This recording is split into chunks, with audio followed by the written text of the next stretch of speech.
Mas vamos retornar para as nossas palestras do segundo webinar. Queremos agradecer a participação. Nós temos 505 pessoas inscritas, então está bem movimentado, as pessoas estão interagindo, fazendo perguntas, e eu acho que está sendo um momento bastante rico. Nós vamos agora começar com a palestra do professor Márcio Vilaça, da Unigran Rio. A professora Arlinda vai apresentá-lo e, de antemão, eu gostaria muito de agradecer a sua disponibilidade, estar aqui com a gente, compartilhando esse tempo, suas pesquisas, suas experiências, e vamos aproveitar bastante isso, vamos fazer questionamentos, nos posicionar diante da fala do professor. Muito obrigada, Márcio. Eu que agradeço. Bem, Márcio, é um prazer revê-lo. Nós nos conhecemos no Congresso, no Rio de Janeiro, em agosto, e eu fiz questão de trazer o seu nome para o nosso grupo do GTED e a sua presença hoje aqui no webinar, porque eu senti que a sua colaboração vai ser efetiva para a pesquisa que nós realizamos. Então, olha, seja bem-vindo, estamos aqui com você. É importante fazer um rápido contexto, quem é o professor Márcio Luiz Correia Vilaça. Ele possui doutorado em Letras pela Universidade Federal Fluminense, mestrado interdisciplinar em Linguística Aplicada pela Universidade também Federal do Rio de Janeiro, é graduado em Letras e em Licenciatura Plena em Português e Inglês, professor adjunto Dr. 1 da Universidade do Grande Rio, Unigran Rio, nos cursos de Letras e no mestrado acadêmico em Letras e Ciências Humanas. Tem experiência bem vasta na área de língua inglesa, língua portuguesa e linguística, e atua principalmente nos seguintes temas: linguística aplicada, ensino-aprendizagem de línguas estrangeiras, formação de professores, ensino de língua inglesa e material didático. Márcio, o tempo é seu, sinta-se à vontade e nós estamos aqui para ouvi-lo. Obrigado. Primeiramente, eu gostaria de agradecer à professora Maria Cristina pelo convite, também a Arlinda por ter indicado o meu nome. Essa é uma experiência nova para mim, esse gênero de interação, de participação em congresso. Espero que a gente possa ter um diálogo bastante interessante. E a minha apresentação vai falar sobre educação na era digital, algumas questões relacionadas à cybercultura e à linguagem. Quando nós pensamos em educação tecnológica, educação à distância, geralmente nós focalizamos em duas áreas, a educação e a tecnologia, e deixamos de um terceiro ou segundo espaço a questão da linguagem. E é isso que eu quero discutir um pouquinho, trazer a questão da linguagem nesse contexto, a relação da linguagem com a cybercultura. Eu costumo dizer que para a gente tentar trabalhar com... Eu tenho um artigo que fala isso, para tentar trabalhar com a tecnologia, a gente precisaria tentar combinar bem três tipos de competências. Uma é uma competência pedagógica que considere as especificidades, potencialidades e desafios que a tecnologia traz. Uma segunda competência é uma competência tecnológica, de utilizar os recursos, utilizar os equipamentos, saber como usá-los, mas não só saber como usá-los, é articular este uso com a questão pedagógica. Senão a gente força, como já foi discutido hoje, a entrada da tecnologia na educação por modismo, por tendência, por ser tentar ser atual.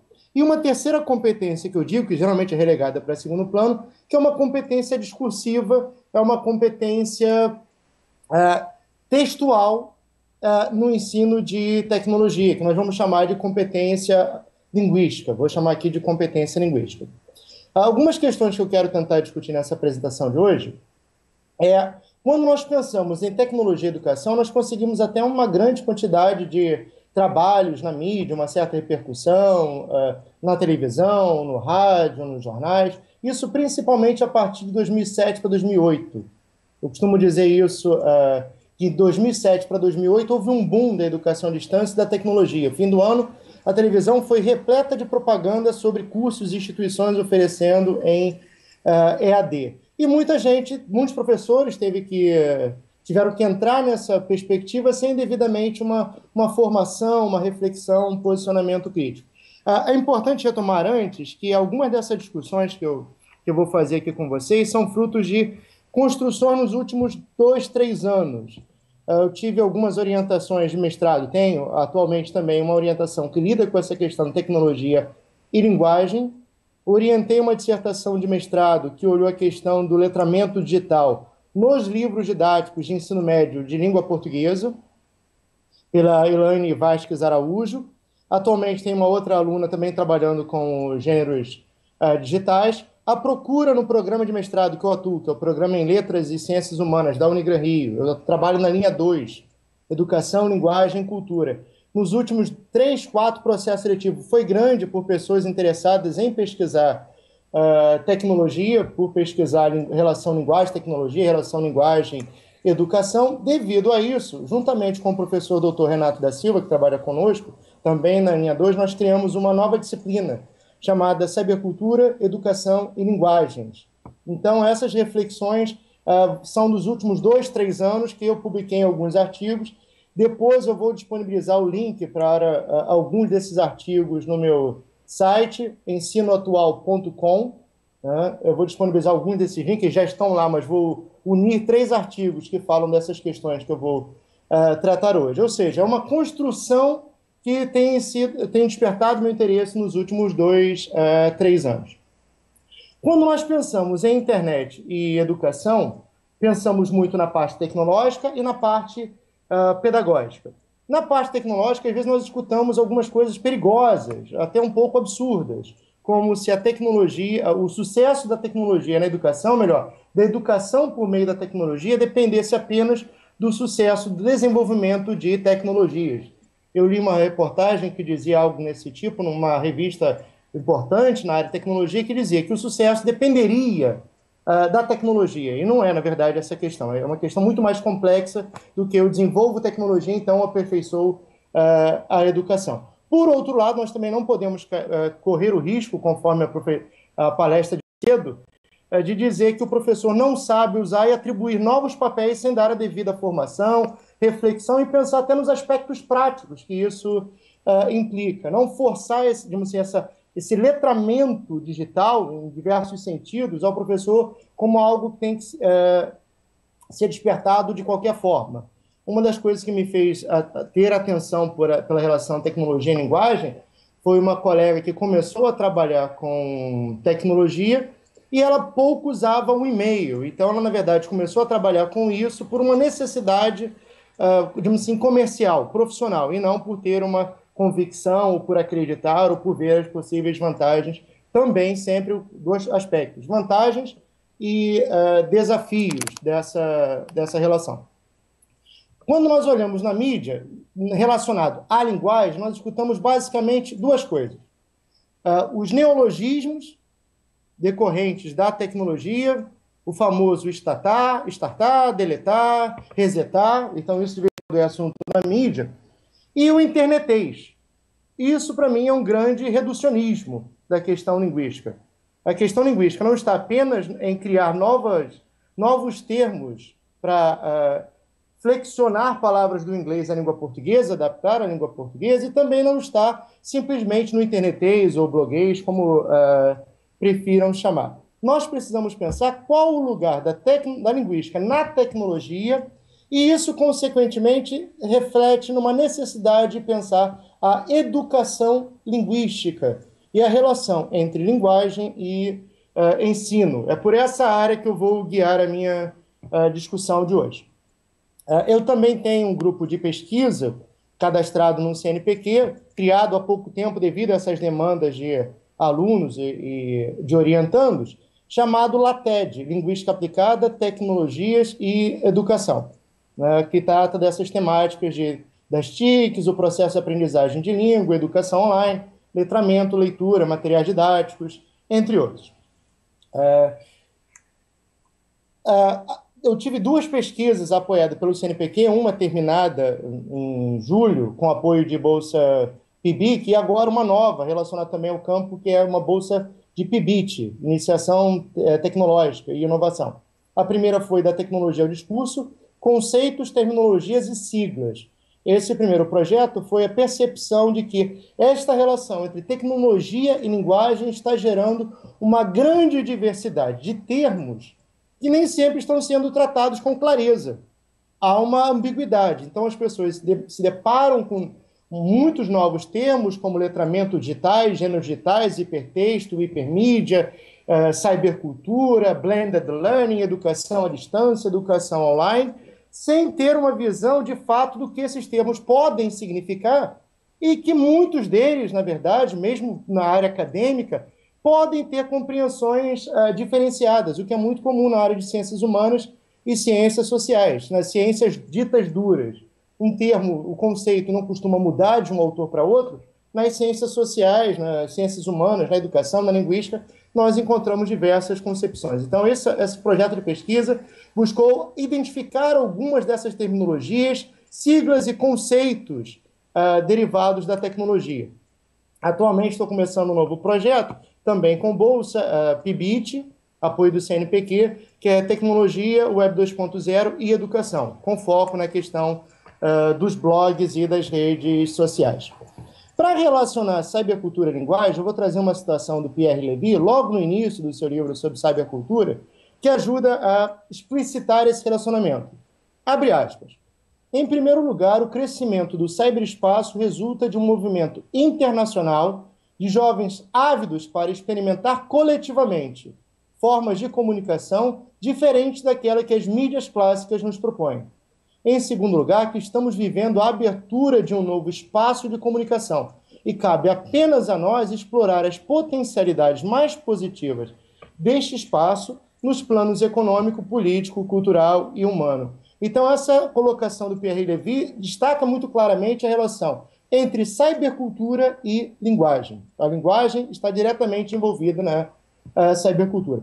É importante também destacar, nessa disciplina optativa, eu tenho frisado bastante essa questão, que se em termos históricos e culturais, um espaço, por exemplo, de 10 anos é um espaço curto, até quase que insignificativo, em termos da cybercultura não é. Os avanços, as redes sociais mais comuns hoje, essas denominadas redes sociais, o Orkut, o Twitter, o Facebook, se nós observarmos, tem muito menos de 10 anos. O Orkut, se eu não me engano, está por volta de 6 anos. O Twitter, semelhantemente. E esse movimento, que hoje é chamado de Web 2.0, ele tem menos de 10 anos. E vai trazer uma mudança na forma de comunicação e de interação através da internet. Então, o período de 10 anos é muito significativo. Por que eu trago isso? Porque quando nós lemos hoje alguns trabalhos, por exemplo, do Marcuse, do Levy, Castells e outros, nós não temos a data inicial da publicação e que alguns recursos tecnológicos que nós temos hoje, naquela época ainda não eram possíveis ou não eram comuns. Então é muito importante, quando a gente lê sobre tecnologia, situar quando o autor escreveu, para nós entendermos se aquela tecnologia dita, aquele recurso tecnológico, aquela ferramenta, já existia ou não naquele momento. Quando Pierre Levy diz isso, inicialmente, se não me engano, em 2001, nós ainda não vivíamos esse momento da Web 2.0, que vai trazer essa relação muito mais íntima entre cybercultura e linguagem. David Crystal, famoso linguista, ele também traz uma colocação muito importante que eu vou citar. Abre aspas. O computador mudou a natureza da nossa vida linguística. Nos primeiros anos de idade, tudo o que podíamos fazer era ouvir e falar. Por volta dos 5 anos, aprendíamos a ler e escrever. E era assim. Com o tempo vieram os computadores e os telefones celulares. Agora, milhões e milhões de pessoas usam teclados maiores e menores para se comunicar eletronicamente com todo mundo, até as crianças mais novinhas. Conheço o caso de várias, com 3 anos de idade, que conseguem encontrar as letras de seu nome num teclado e enviá-las para a tela do computador. Ainda não sabem escrever, mas já sabem digitar. Eu acho muito importante essa citação do David Crystal, que vai demonstrar como hoje as crianças, antes de pegar um lápis para tentar escrever, de muitas vezes até se deparar com um livro, ela já se depara com a tecnologia. Essa semana, um jornal aqui no Rio de Janeiro estava falando, indicando, né, que um presente possível para as crianças seria os tablets. porque em comparação ao preço dos notebooks, era bem menor e está fazendo um grande sucesso com as crianças. Então, as crianças hoje já usam esse tipo de tecnologia, já escrevem seu nome, já tentam se comunicar por um recurso que há 3 anos atrás sequer existia. Por isso a questão da importância do tempo. É muito importante, lá no nosso programa de mestrado, ressaltar a pertinência de uma discussão interdisciplinar sobre esse tema. Eu costumo dizer que ele envolve basicamente 3 áreas: tecnologia, educação e linguagem, entre outras ciências. Isso se evidencia nas publicações, que muitas vezes são de filósofos, historiadores, sociólogos, que vão olhar a educação à distância. Olhar apenas um desses ângulos corre um risco de tratar o negócio de uma forma não muito completa ou até mesmo superficial. No campo da linguística, por exemplo, há pessoas trabalhando, analisando os gêneros textuais digitais. Mas muitas vezes esse tipo de estudo não é integrado à discussão de como formar o professor para trabalhar com esses gêneros. Ou seja, se descreve o gênero, entende a sua história, mas ainda falta um pouquinho trazer essa discussão para o âmbito da formação de professores, da formação continuada, pré-serviço e em serviço. Num congresso, 2 meses atrás, aproximadamente, eu mencionei que uma fala do ministro da Educação dizia que nós temos a escola do século XVIII, o professor do século XX e o aluno do século XXI. Não estou dizendo que concordo plenamente com essa colocação, mas acho que ela traz uns posicionamentos interessantes, que é essa necessidade de atualização. E, de fato, é um fator complicador.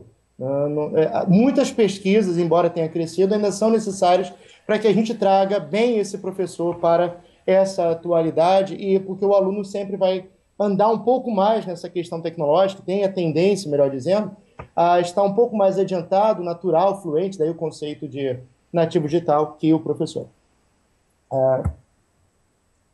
Nessa questão entre linguagem e formação, algumas áreas da linguagem, da linguística, melhor dizendo, têm apresentado trabalhos nesse campo e grupos de estudo.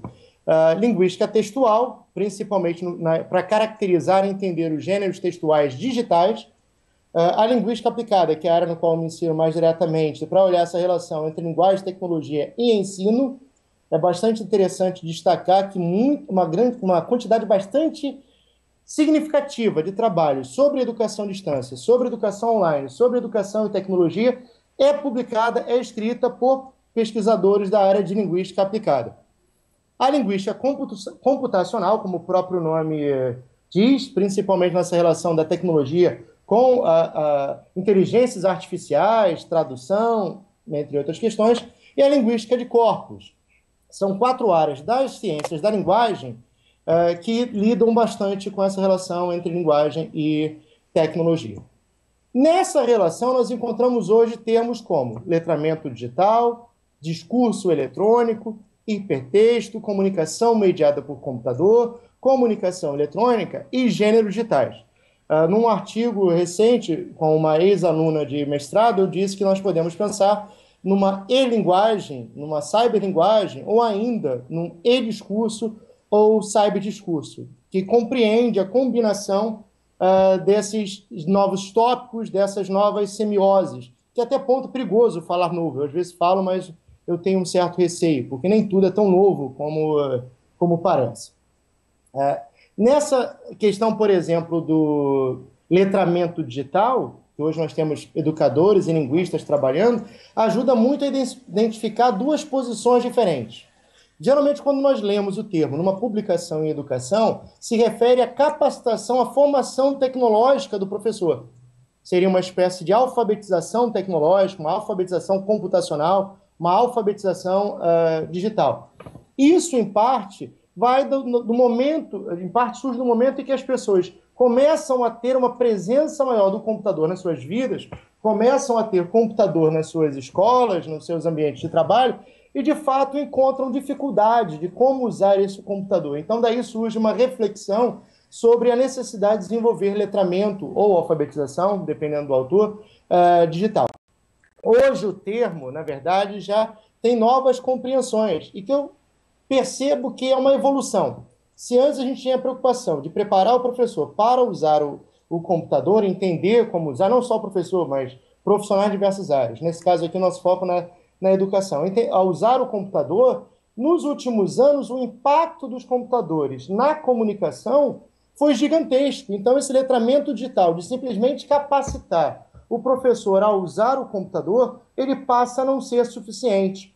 Daí nós vamos ter o letramento digital hoje, principalmente na área das ciências da linguagem, sendo empregado para se referir a competências de práticas sociais mediadas pelo discurso, quer dizer, práticas sociais discursivas mediadas pela tecnologia. Então, nós temos um termo com duas compreensões, de certa forma, relacionadas. Uma, saber usar o computador, e, como consequência dessa, mais recentemente, saber como se comunicar por meio do computador e das tecnologias.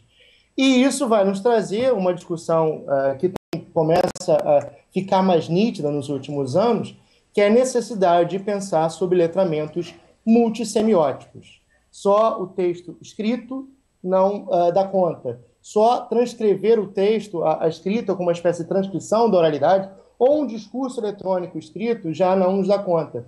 Porque na internet nós lidamos com o visual, com o som, com uma série de outras semioses que interferem a nossa comunicação e que também potencializam efeitos que nós não tínhamos antes. Então, quando nós pensamos na relação entre linguagem e comunicação, nós normalmente podemos pensar no internet, sim, mas não só nisso. Nos gêneros textuais digitais, só para situar, por exemplo, o blog, o fórum, o chat, são formas de comunicação, são gêneros textuais ou discursivos, como prefiram chamar, pelo qual nós nos comunicamos por meio das tecnologias. A necessidade de pensar o letramento digital de professores, mas nos dois sentidos, tanto dele conseguir usar melhor o computador, como ele conseguir se comunicar melhor por meio do computador e das tecnologias. Na área de comunicação, um termo que surgiu para dar conta disso, de comunicação web design, foi web writing, ou seja, a percepção de que quando você escreve para a internet, você não deve escrever exatamente da mesma forma que você escreve um texto, um artigo. No meu blog, eu discuto, por exemplo, que ali são posts, não são artigos. Então, a linguagem do blog é mais informal. Ela não segue padrões que a linguagem acadêmica exige, ou que é comum para dar o tom acadêmico, o tom científico da discussão. E, para a área de educação, há um texto, se não me engano, Carline e Tárcia, Carline Leite, agora não lembro exatamente o nome das autoras, que vão falar, sem usar esse termo web writing, mas nessa dinâmica da escrita digital pedagógica. Elas demonstram num artigo, num livro 20% à distância, e agora, alguns cuidados que o professor deve ter ao se comunicar por escrito em educação à distância e em educação semi-presencial. É importante situar que algumas coisas que eu estou falando não se colocam apenas no âmbito da educação à distância, mas do uso da tecnologia na educação de uma forma mais ampla. Né? A chamada Web 2.0, que foi mencionada hoje de manhã pelo João Mata, é um grande efeito disso, é um grande sinal para isso. Você tem uma mudança de paradigma de acesso. Alguns confundem essa Web 2.0 com uma web da banda larga, mas não é. A banda larga vai proporcionar, vai facilitar, vai contribuir para o desenvolvimento dessa Web 2.0. Mas a Web 2.0 se refere à forma de acesso, uso, participação e interação na internet. Duas publicações muito interessantes sobre isso. É da Marta Gabriel, que fala sobre questão de marketing, a era digital. Então, a autora diz que hoje nós não entramos mais na internet, nós ficamos na internet. Ficamos boa parte do tempo na internet. E o Romero Torre, além do próprio João Mata e Valente, que vão discutir essa relação da Web 2.0 e educação. E essas práticas sociais são mediadas pela internet. Interagimos mais, compartilhamos, produzimos, ou seja, deixou de ser uma internet do monólogo, da fala individual, para ser a internet do diálogo, do discurso, da interação, interação, da interatividade. É um processo mais complexo que simplesmente escrever. O que a gente fala hoje, enquanto a gente está aqui se apresentando, provavelmente pessoas estão comentando no Twitter, outra pessoa está publicando no blog, tem um efeito muito diferente de, por exemplo, 10 anos atrás, antes dessa Web 2.0. Esse letramento multissemiótico, eu vou trazer uma citação da Rojo, que é da Roxane Rojo, que tem trabalhado com isso. É importante dizer que esses conceitos de letramento multissemiótico, múltiplos letramentos múltiplos, dependendo do autor, nem sempre estão restritos à questão da tecnologia. A tecnologia ajuda a evidenciar essa necessidade, mas não é uma coisa restrita à tecnologia, esses letramentos críticos e diversas denominações de letramento. O que vai acontecer é que a tecnologia vai ajudar a enfatizar a necessidade de pensar sobre isso. No entanto, na prática, o que nós temos? Se nós nos deparamos com a dificuldade de desenvolver o letramento dito tradicional, hoje o professor passa a ter novas dificuldades, novos desafios, que é pensar sobre os letramentos multissemióticos. Eu vou situar um pouquinho agora a fala no campo da educação, até devido ao programa de mestrado e doutorado de vocês, que é na área de educação. Então, imagino que muitos alunos sejam educadores. Uma coisa que eu cito muito com os meus alunos, o nosso programa de mestrado, ele é interdisciplinar, então nós temos na Unigran Rio alunos de diversas áreas, psicologia, letras, pedagogia, história, sociologia, entre outras. E uma coisa que me incomoda um pouco é a falta ainda de um maior espaço para discutir linguagem na formação de professores para educadores. Se nós observarmos, é quem inicialmente vai trabalhar com linguagem, é quem vai ensinar a comunicação, e eu posso dizer, espero até que alguém possa me contradizer, é que na maioria das vezes não há uma disciplina sobre isso. A disciplina de linguística é uma coisa estanque. Aí a pessoa acaba achando que a linguística aplicada é uma área para poliglotas, é uma área para o gramático, é uma área para alguém que quer se aprofundar numa estrutura. E isso é curioso, que eu vejo até colegas, pesquisadores experientes, quando tentam mencionar alguma coisa sobre linguística aplicada, por exemplo, para me colocar numa discussão, ilustram não a linguística aplicada, mas uma aplicação de um aspecto linguístico tradicional. Então, uma necessidade que eu acho importante, talvez até para a gente debater em outras oportunidades, é essa formação linguística dos educadores, dos pedagogos, para trabalhar com isso. Porque nós nos deparamos com um conflito que é o seguinte: na área de letras, por exemplo, eu vou guiar minha discussão para a reta final, depois nós abrimos para as perguntas. Nós aprendemos, na maioria das vezes, somos formados a ensinar língua enquanto estrutura, enquanto sistema, e quando nós entramos no mercado de trabalho, quando nós vamos para a escola, quando nós vamos para a universidade, nos pedem para ensinar linguagem, nos pedem para ensinar discurso. Então, passa a ser o primeiro problema. A gente aprendeu a ensinar a regra gramatical, a ensinar um conteúdo gramatical, e nos pedem para ensinar texto.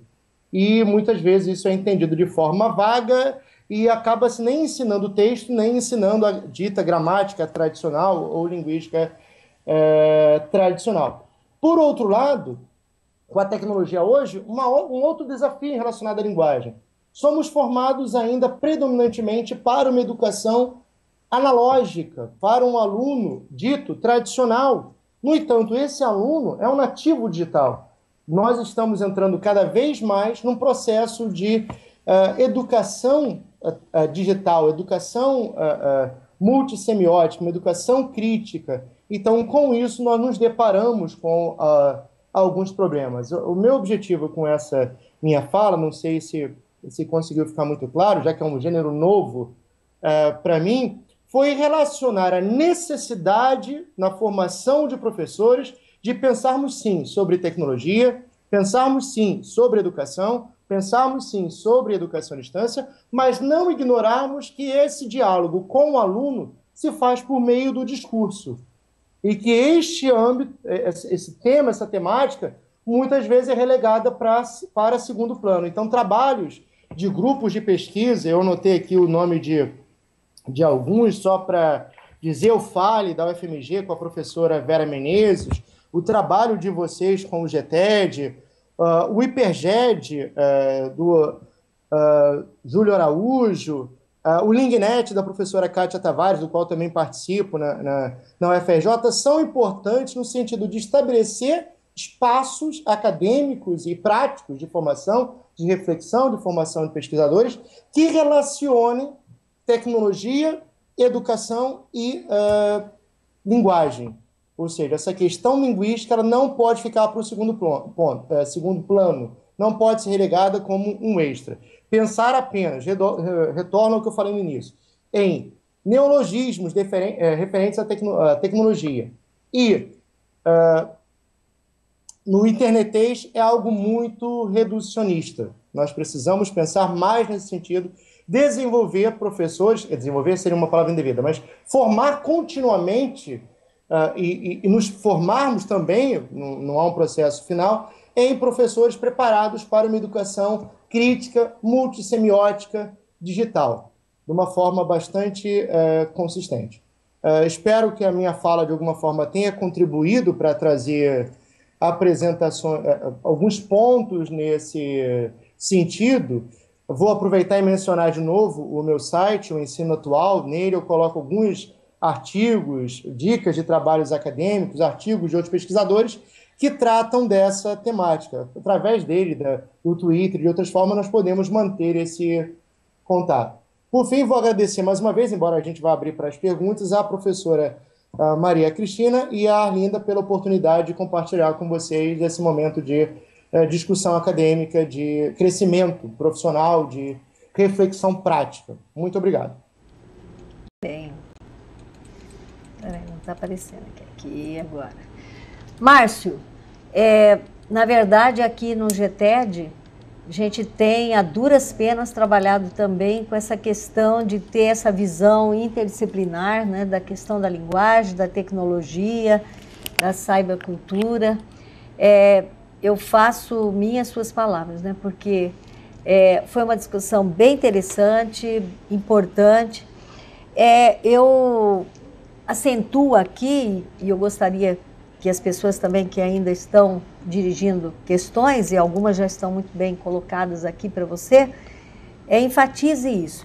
Acho que o primeiro aspecto bem avaliado por você foi exatamente a questão das competências, seja pedagógica, seja tecnológica, e quando nós olhamos a discursiva num aspecto presencial, e que a gente pensa nesse aspecto da textualidade, com suas capacidades, a gente começa a pensar nesse olhar tecnológico, e você enfatizou isso muito bem.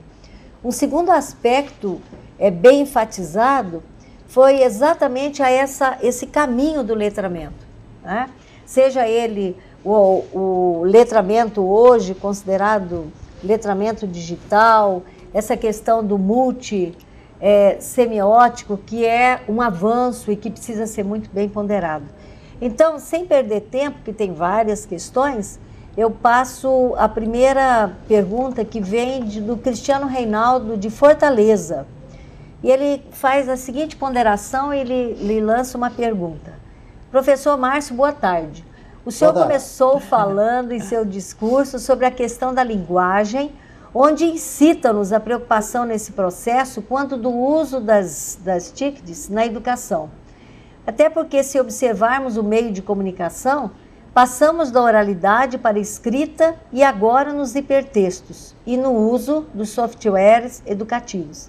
Então, pergunto, a seu ver, como poderiam ser utilizados e qual a reflexão sobre o uso dos hipertextos e dos softwares educativos no processo laboral do professor, visto que na maioria das escolas públicas, a maioria dos alunos não tem acesso nas escolas, mas acessam fora dela. Considerando esse contraditório do uso pedagógico e não pedagógico, o senhor considera esse uso contraditório dessas tecnologias? Você prefere questão por questão, Márcia? É melhor, né? É melhor. Sim. Fazer umas observações.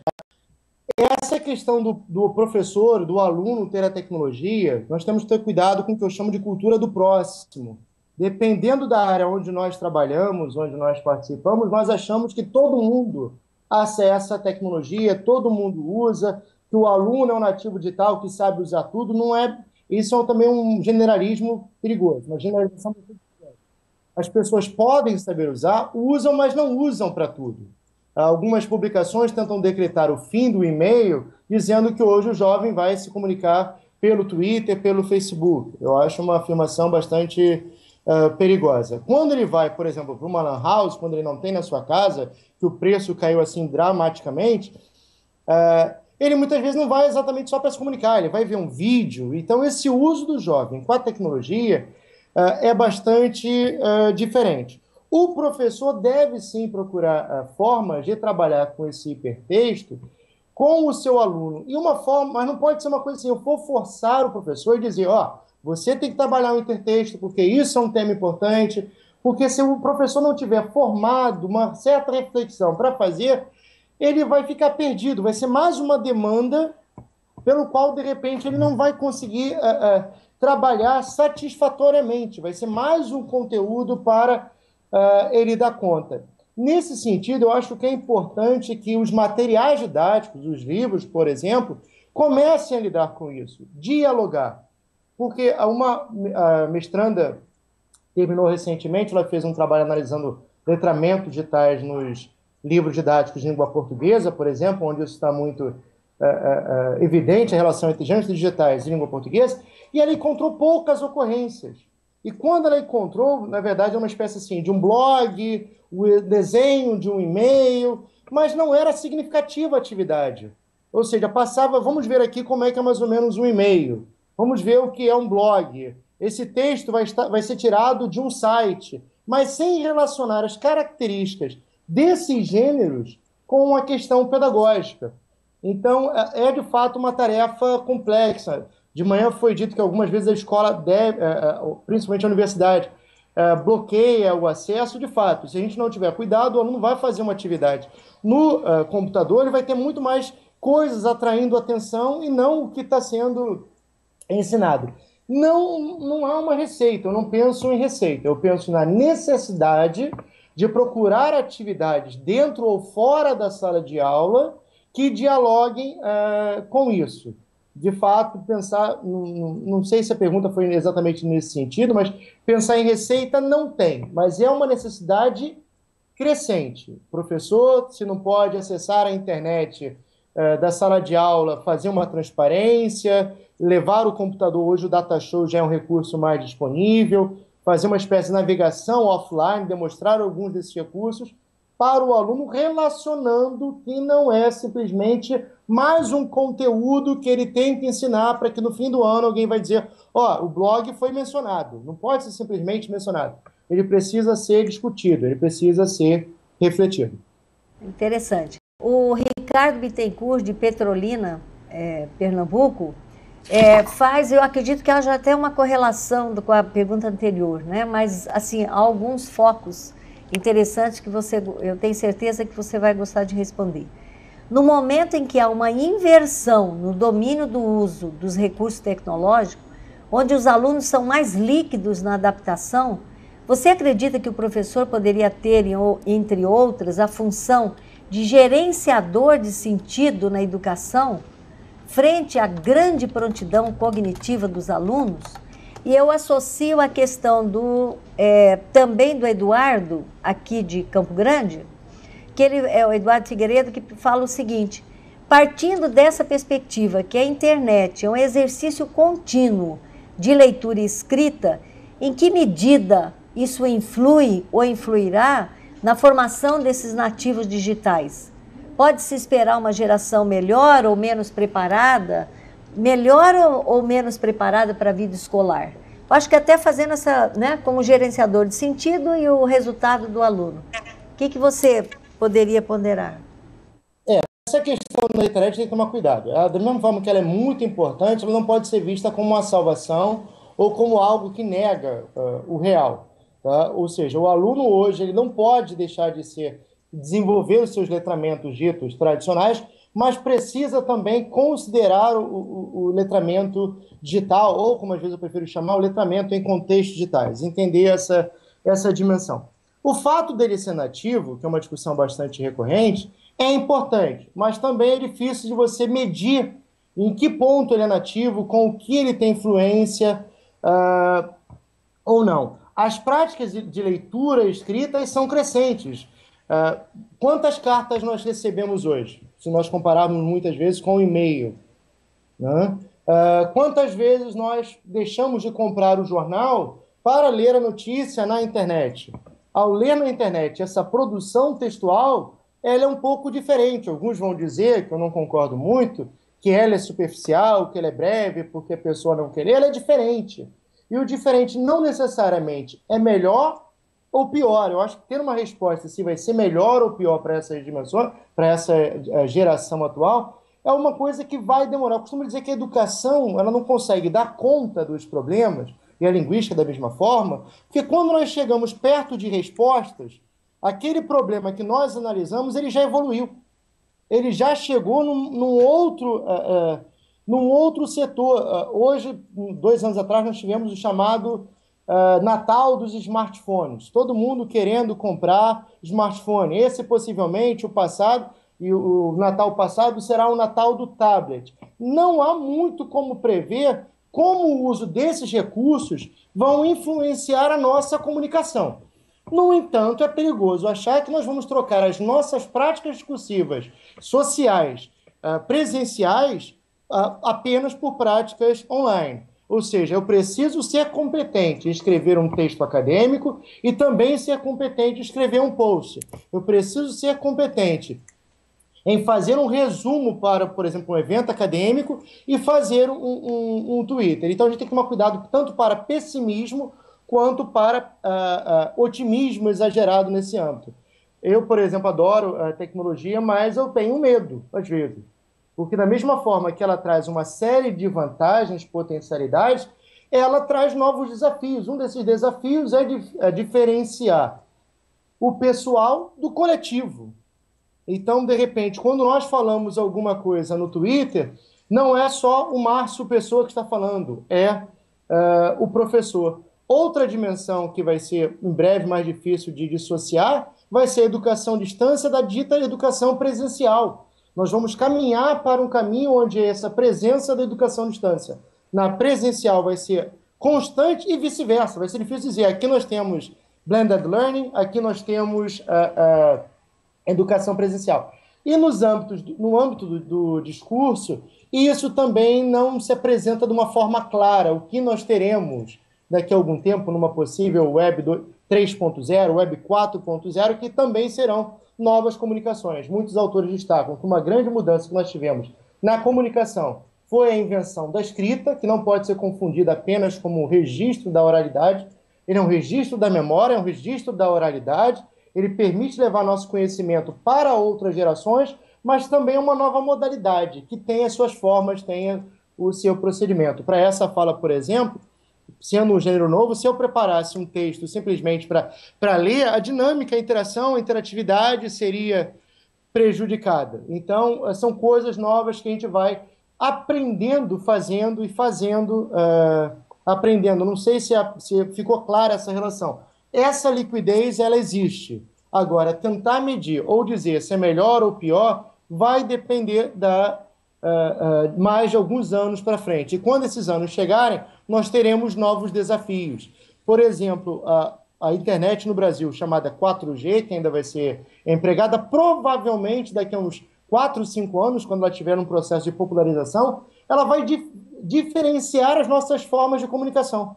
Em vez de você, muitas vezes, simplesmente ligar, você vai fazer uma conferência conforme nós estamos fazendo aqui. Algo que há 10 anos era bastante incomum. Vou fazer uma relação da questão da Nádia Gianni, de Afrânio, Pernambuco, com o Fábio, de Campo Grande. De que forma o professor pode ajudar o aluno frente a essa questão, a linguagem na educação da era digital? E dentro desta, alinhando a perspectiva, né, pelo Fábio, essa questão das 3 competências, se elas são realmente habilidades mínimas e necessárias para quem trabalha na educação à distância, e de que forma adquirir, treinar essas habilidades? Ela já perguntou se pode ser produto de um treinamento, né? E como trabalhar com essa questão da linguagem.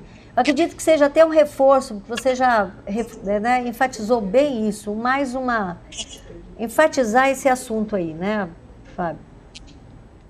Vou falar a questão das 3 competências. Eu não vejo exatamente como critérios. O que eu pretendo discutir que são 3 aspectos que não podem ser ignorados, né? Pensar em desenvolver primeiro uma tecnológica, depois outra pedagógica e outra linguística, também não é garantia de que elas vão se relacionar bem.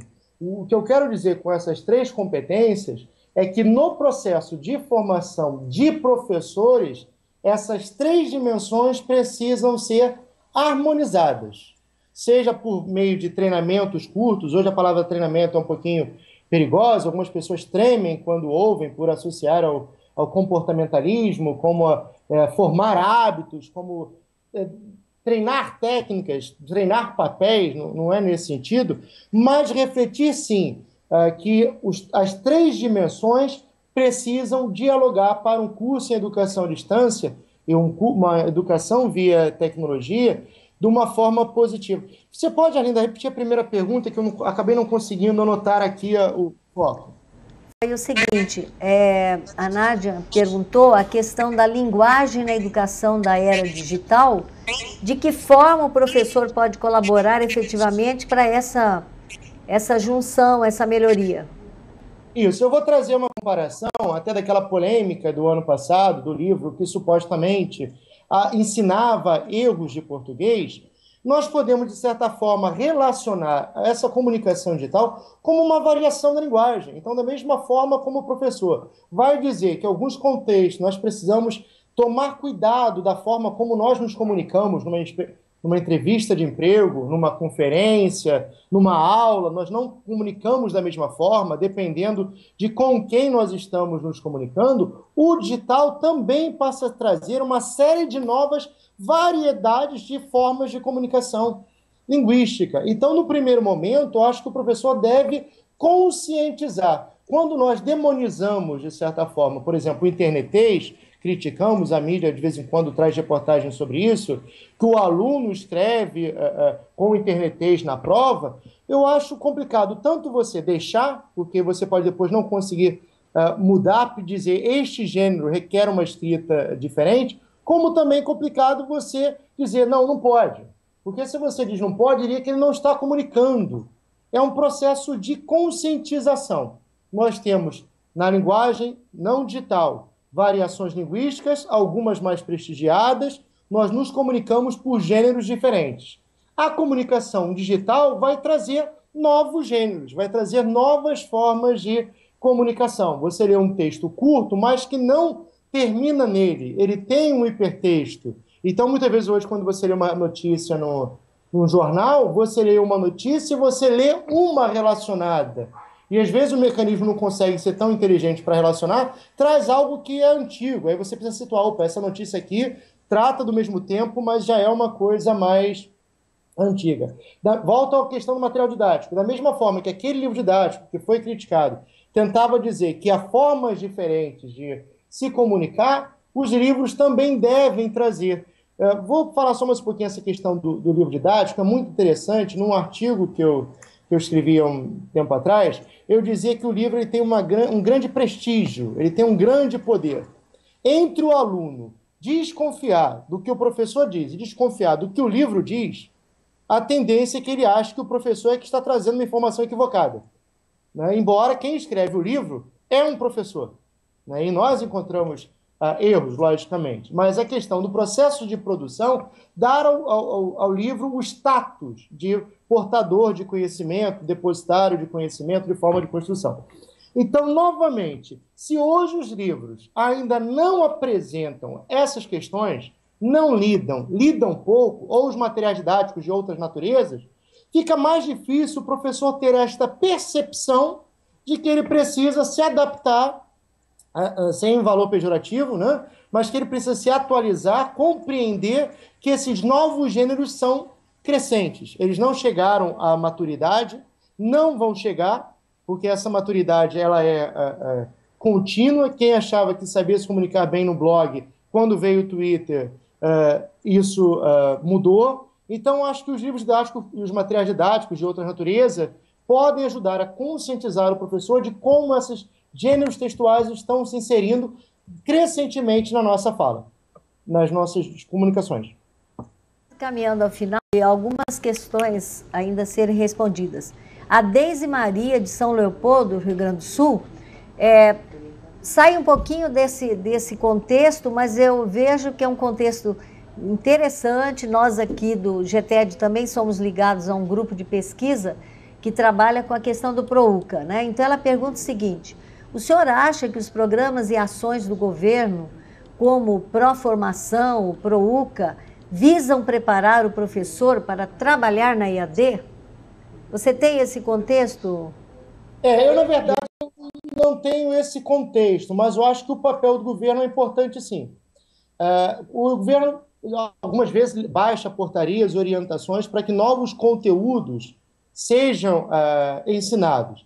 Ano passado, no Congresso Brasileiro de Linguística Aplicada, eu fiz uma pergunta nesse sentido para a professora Vera Menezes, se o governo não deveria estimular de uma forma mais clara o desenvolvimento e a inserção desses tópicos relacionados à tecnologia e à linguagem nos livros didáticos, através do PNLD. Na verdade, ele menciona, mas pelo que uma aluna pesquisou, ele não evidencia isso como um critério de avaliação. Então, muitas vezes, vai bastar aparecer um exemplo de um blog, aparecer um exemplo de um site, de um chat, mas eu acho que o governo pode, sim, conscientizar nesse sentido. Recentemente, nós tivemos uma palestra na Unigran Rio com o presidente da CAPES, o professor doutor Jorge Guimarães, e ele enfatizou claramente essa preocupação, por exemplo, da CAPES com a formação de professores. Então, é bem possível que a gente tenha, tanto no âmbito, por exemplo, do Programa Sem Fronteiras, Ciências Sem Fronteiras, e outros, uma valorização nessa formação do professor. Houve um tempo em que entender que valorizar isso era facilitar o financiamento do computador. Hoje, bem dizer, esse programa acho que até não existe mais, porque você, hoje, antes de chegar ao arroz, ao feijão, num mercado grande, você passa por computadores, você pode mudar. Então, acho que há pelos governos estaduais e municipais, pode haver, sim. Agora, importante dizer de novo, acompanhados de uma reflexão crítica e de uma formação. No Rio de Janeiro, por exemplo, há algum tempo, os professores do Estado e da Prefeitura receberam computadores. E a avaliação não foi extremamente positiva nesse sentido, porque muitos perceberam que o governo estimulou você a receber o computador, deu o computador, mas faltou ensinar melhor como usar. Eu acho que o governo tem um papel, sim, importante. Esse programa específico eu realmente não conheço. Eu vou iniciar a questão da Elaine, aqui de Campo Grande, e a Fernanda Gouveia, de Belo Horizonte, que faz um pedido, hein? Olha, a Elaine diz o seguinte: para inserir a escola na era tecnológica, é imprescindível o uso de recursos tecnológicos no ambiente escolar. Mas ele não deverá ser utilizado de forma mecânica ou somente porque estamos com alunos digitais, mas com o intuito de possibilitar a esses alunos a construção do conhecimento e aprendizagem. Talvez um dos maiores desafios seja a transformação desses conteúdos na internet em conhecimento. De que maneira o professor poderia mediar essa transformação? E a Fernanda diz o seguinte, ela vem bem prática, hein, Márcio? Professor Sim. Márcio, poderia indicar algum manual de boas práticas textuais e ambiente digital para nós professores que produzimos material didático para EAD? Vou começar por essa última pergunta.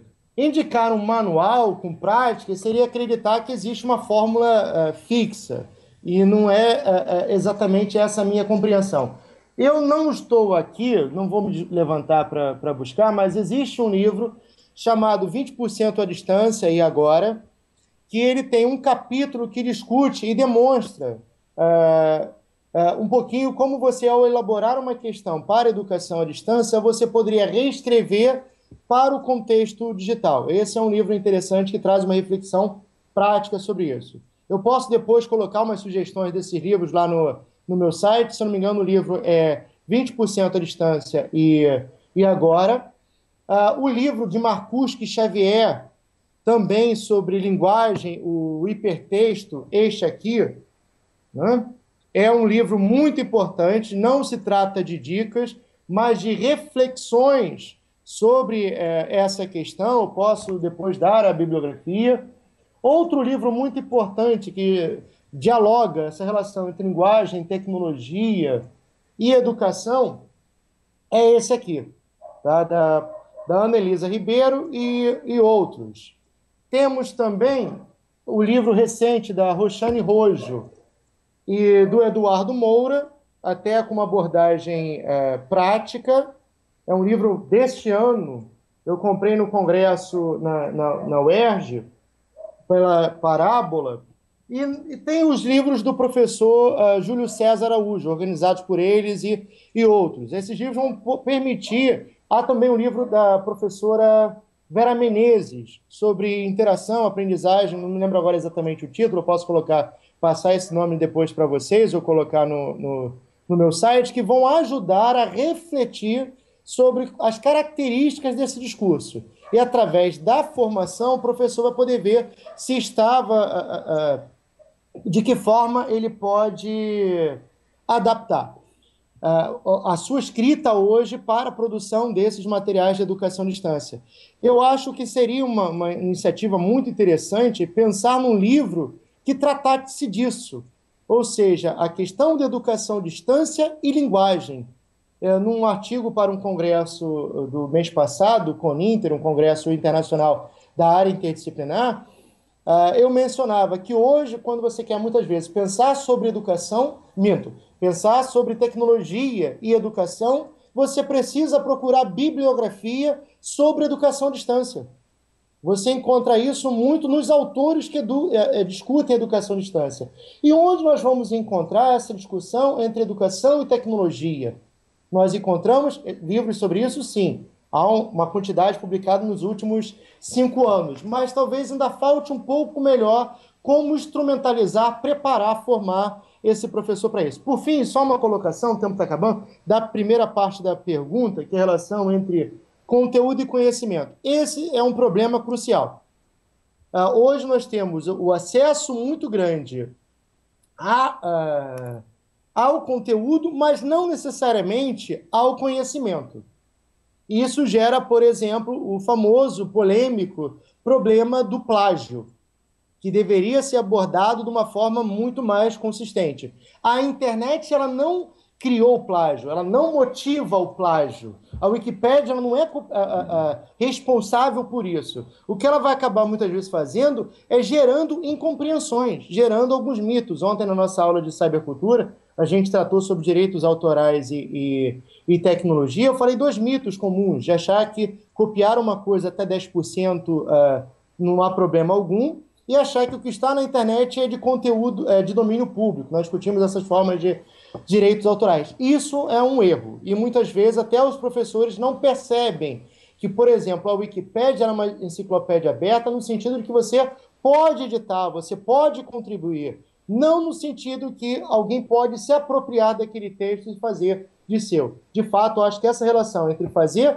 conteúdo e fazer conhecimento precisa ser melhor tratada. A gente pode ver muitos vídeos pedagógicos, mas muitos ainda são fracos, falta uma certa avaliação. É uma questão bastante polêmica, bastante interessante. Estamos em cima da hora? Quase.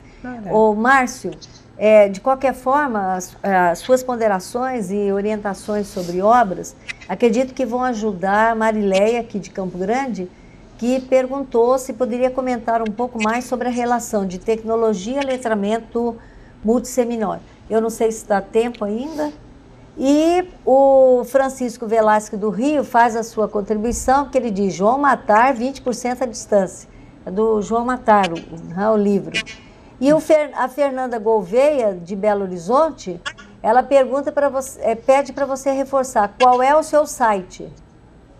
Ensinoatual.com. Ensinoatual.com.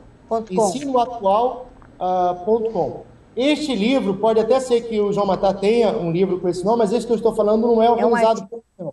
É um artigo com esse nome, tá? Esse é um livro também de 2010, eu coloco lá no site a referência. se eu não me engano, é de Carline e Tárcia. Eu posso estar errando, porque é uma organização que fala sobre essa questão de 20% de distância agora. Né? Tem que finalizar. Você fez uma outra pergunta no início, Arlinda. Você pode um comentário no início agora, na volta? É aqui, é da Marileia, né? Que é essa questão da relação da tecnologia dos letramentos. E a outra que foi da Elaine, que você respondeu, essa questão do conteúdo, da internet, como é que o professor pode mediar essa transformação, né? Eu acredito que você respondeu bem a questão. Na verdade, a gente poderia ficar aqui um bom tempo, né? Porque foi extremamente importante essa sua fala, Márcio, e uma abertura à questão da linguagem, esse olhar que precisa ser visto também. Eu queria agradecer profundamente a sua aceitação, a presença nossa aqui no webinar. Você pode ter certeza que se nós baseamos muitas pesquisas nossas em interconectividade, né, em colaboração, você foi o nosso parceiro efetivo, a gente quer agradecer bastante e temos certeza que em outros momentos nós estaremos juntos, né? Cristina. Eu gostei muito da sua fala, Márcio, e gostaria de agradecer, né, a sua presença aqui e enfatizar isso que você disse em relação à importância da linguagem. Então, quando a gente está discutindo a questão da educação, da tecnologia, né, persistir nessa coexistência das práticas discursivas, né, presenciais, online, e tentar fazer essa relação dos gêneros textuais, articular isso à formação de professores, à prática docente. Eu acho que é isso que nós estamos buscando, né? Não temos a receita, não temos as respostas prontas, mas estamos construindo, né? E essa abertura para aprender com o outro, eu acho que isso que é importante. Mas muito obrigada. Eu não sei se você gostaria de fazer umas considerações finais. Sim, novamente eu gostaria de agradecer o convite a você, Cristina, a Arlinda, quem tive o prazer de conhecer no congresso na UERJ. Vamos estabelecer esse canal, torcer por outras oportunidades de diálogo. Peço desculpa por ser a primeira experiência com esse gênero, se em algum momento, talvez até nas perguntas, eu não tenha conseguido atingir. A gente não sabe se escreve, se olha exatamente, está vendo a dificuldade desse gênero. Se eu não atingir, no site a gente pode estabelecer contatos dessa forma. Algumas questões que eu dialoguei, eu apontei aqui, eu coloco no site. Vou colocar alguns artigos que tratam sobre isso já agora, logo ao fim da minha apresentação lá no ensinoatual.com/blog. Mais uma vez agradeço e o importante destacar a necessidade de perspectivas interdisciplinares. O pessoal de tecnologia tem uma importância muito grande, pessoal de educação, de outras áreas, mas os linguistas também. E no caso da linguística, tentar dialogar essa questão com a parte prática, com a formação dos professores. Não há receita, é experimentar, pensar, e alguns desses livros vão ajudar bastante nesse sentido. Agradeço, muito obrigado e até a próxima. Tchau, até mais. Pessoal, então, muito obrigada. Nós vamos fazer um intervalo agora para daqui a pouco, daqui 15 minutos, a gente vai ter a palestra com o professor Paulo Simões, tá? Até daqui a pouco. Olá, boa tarde, boa noite também para quem está fora do Brasil. E eu estou ao lado, tenho a honra de estar ao lado de Maísa Brumbueno, ela que é pesquisadora também do GTED e está aqui hoje, lógico, participando, organizando aqui com muita competência o evento segundo o webinar GTED. E a Maísa, ela é doutoranda em educação e também eu tive a honra de poder trabalhar com a Maísa na época da Uniderp Interativa, né, Maísa? Tudo bem? Tudo bem, Patrícia. Maísa, fala pra gente a respeito dessa relação da palestra do Márcio com o seu trabalho. Bom, a palestra do Márcio foi fantástica, né? Eu, como minha formação inicial é em letras, eu me preocupo demais com a questão da linguagem, né? E algumas coisas vieram ao encontro de algumas reflexões que eu faço em relação ao que ele tratou de internetês, né? Quando o aluno usa o internetês na prova, como validar, né, esse conhecimento e como não validar, né? Ele está se comunicando, a gente está entendendo. Então, outra questão que ele trouxe que ele pontuou bem no início, né? Quando a gente trata da educação e da tecnologia e esquece da linguagem, né? essa falta de espaço de discutir a linguagem na formação de professores é um questionamento que eu também faço. Aliás, a formação de professores deixa um gap, né? deixa uma lacuna em várias questões, inclusive de tecnologia. Então, não é só da linguagem que falta na formação dos professores. Não se tem uma formação, não digo tecnológica, mas de utilização, de inserção das tecnologias na educação, na formação inicial, nas licenciaturas, né? Nos cursos de licenciatura. Bom, a minha formação é em formação de professores, então quando ele trata da questão dos conceitos de treinamento, de capacitação ou de formação continuada, que conceito, que terminologia utilizar, vai depender do seu conceito, de quem que você vai utilizar de que autor que você vai se basear para utilizar esse conceito. Eu gosto da formação continuada de professores, mais do que de treinamento e capacitação. Mas eu não fico me pegando a essas coisas, eu vou mais ao fundo, qual é a proposta do treinamento, da formação, da capacitação.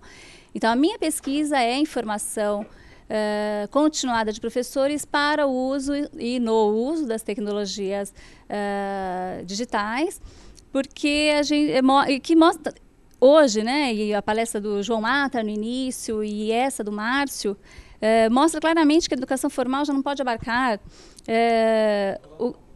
que isso não faz parte do nosso aprendizado, né? Eu faço parte de vários... Estou falando demais já, Paty? Lógico que não, está super interessante, pode continuar. Aqui o nosso bate-papo também assim, né? Bem gostoso. Que bom. Então, eu faço parte de grupos no Facebook, no Twitter e outros ambientes virtuais, digitais, a gente não pode negar que lá ocorre aprendizado, né? Lá as trocas, as amizades virtuais. Hoje de manhã eu falei, né, que teve um professor que eu desvirtualizei a relação num evento no ano passado. Eu tenho muitos pares virtuais, né? E minha pesquisa são nesses ambientes, com esses professores que utilizam esses grupos ou essas comunidades ou essas redes para a sua própria formação continuada. Mas em relação ao GTED, como é que foi esse encontro? Certo. Bom, eu já tinha conhecimento do GTED, então quando eu terminei o mestrado que eu fiz na Universidade Federal de Mato Grosso do Sul aqui, tinha a linha de pesquisa em tecnologias, mas o doutorado não tinha.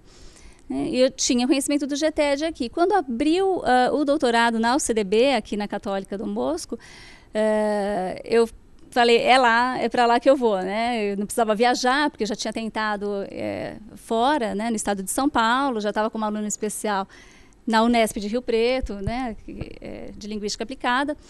E eu falei, é lá que eu quero, porque tinha linha de pesquisa, já conhecia a professora Maria Cristina e eu não tinha dúvida do que eu queria. Então, eu preparei um projeto pensando assim, eu vou entrar, não vou tentar, eu vou entrar. E foi mais ou menos assim.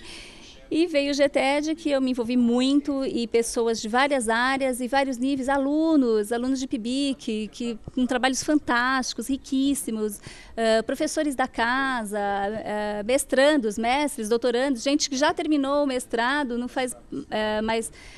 a UCDB não faz mais parte do convívio diário deles, mas eles voltam para essas reuniões, então isso é fantástico, é muito rico. E é muito gostoso. E, além disso, eu vou até confessar aqui para o pessoal que está em casa, no trabalho, enfim, que eu vim para o GTED a convite da Maísa. Eu sou muito agradecida, porque é um grupo que realmente se tornou minha família, minha segunda família também. Sim, o GTED, eu falo, daqui a pouco vocês vão assistir a palestra do professor Paulo Simões, que ele fala dos PLE, dos Personal Learning Environments. O GTED foi meu primeiro PLE, foi meu primeiro Personal Learning Environment. Aliás, eu já estava no Twitter, né, já era seguidora do João Matar. Ele tinha o grupo com a hashtag EADSunday, que já era também. Então, e aí, quando a gente foi quando eu conheci o Paulo Simões com o conceito de PLE, eu fui entendendo que, então eu já estou constituindo os meus Personal Learning Environments, sem saber. E a Maísa faz uma pesquisa muito interessante, a teoria do conectivismo, inclusive ela esteve no Canadá, aprofundando seus conhecimentos lá. Conta um pouquinho dessa experiência pra gente. Sim.